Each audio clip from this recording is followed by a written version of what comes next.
Well, you know, these political ads like this can cost a fortune, and candidates are shelling out big bucks to put them up all over Oklahoma. But who is really paying for them? Oklahoma's law is strict. No individual or business can give more than $5,000 directly to political candidates. But that's not keeping some donors from giving tens, if not hundreds of thousands of dollars in indirect support. Tonight, our Oklahoma Impact team looks at whether big money is impacting Oklahoma's biggest race. Here's Alex Cameron. Back in 1974, when David Boren ran for and was elected governor of Oklahoma, his campaign spent a total of $490,000. This year, each candidate had spent $2 million by early August. And at least one political analyst believes total spending in this race could top $10 million by the time the wheels grind to a halt. Go to the Oklahoma Ethics Commission's public disclosure section and you can see the thousands of donations the two candidates have received, from the smallest to the largest. The final contribution reports before the election, due tonight, show total contributions of $3.9 million for Jerry Askins and $3.9 million for Mary Fallon. Most of that money has come from individuals, while about 6 to 8% comes from political action committees. Either way, it adds up to a lot of green. If people are donating, then that's their choice to donate. The amount of money is incredible. Well, I just figure that's what's got to be done in order to get elected. It's just the name of the game. The golden rule. He who has the gold rules.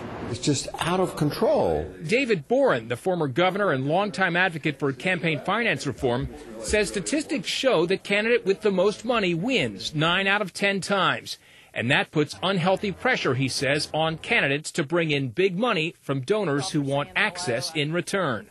I look at the corrupting influence of too much money awash in our political system, too much of it coming from special interest groups outside of the grassroots. And I look at that as a very serious threat to our future. Jerry Askins is an Oklahoma conservative. You've got to be kidding. Millions more are being spent on the gubernatorial race through groups not directly affiliated with either candidate, but with their own reasons for wanting to influence the outcome. The Republican Governors Association paid for this ad. Filings with the State Ethics Commission show a wide range of donors to the RGA, but here there are no limits on what a donor can give. The largest single donation we found, $500,000, was made by Devon Energy. Records indicate Devon and its employee-funded PAC are giving about $1 million to candidates and advocacy groups this election cycle. A Devon spokesman says they're not after special access. Quote, "We only support candidates who already share our pro-energy, pro-business, and pro-jobs viewpoint. If they are elected, we do not need special access." Likewise, the Oklahoma Education Association, with donations totaling about $600,000 this year, says we do not believe that campaign contributions allow OEA any more access to candidates or elected officials than other groups that may not provide campaign assistance. A spokesman for the Chickasaw Nation, whose donations total approximately $800,000 this year, simply says, "We support candidates who have similar policy views." Officials with the Oklahoma Farm Bureau say their $100,000 is about giving members a voice, not access. It's one of those things that as an individual, your dollar might not make a difference, but when you put it together with people who share the same policy beliefs as you, then you can make a contribution to a candidate that will help them. We put it directly to the candidates. Do bigger donors get better treatment?